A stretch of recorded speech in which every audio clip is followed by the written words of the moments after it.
Ça a attiré mon attention. Il y a au début de la chronique effectivement d'Irina qui parlait de ce sentiment national avec effectivement tous les élèves, tous les matins qui allaient hisser le drapeau, qui, j'imagine, chantent l'hymne argentin.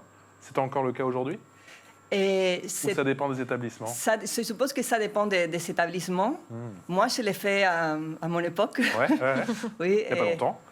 Il y a longtemps. Il n'y a pas longtemps, je viens de dire il n'y a pas longtemps. J'ai précisé, il n'y a pas longtemps. Je sais que vous êtes gentil, pas de souci. Et c'est intéressant parce que c'est un peu l'idée de former dans aussi un sentiment de patriotisme et d'identité nationale qui aussi a été une intention et c'est-à-dire de formateurs et de ministres d'éducation depuis le 19e siècle. Parce que, comme vous savez déjà, l'Argentine, c'est un pays qui a beaucoup d'immigration.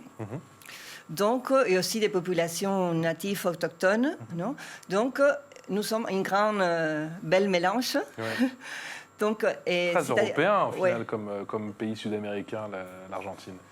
En fait, on pourrait dire que c'est un grand mélange parce que c'est un pays très vaste, très divers.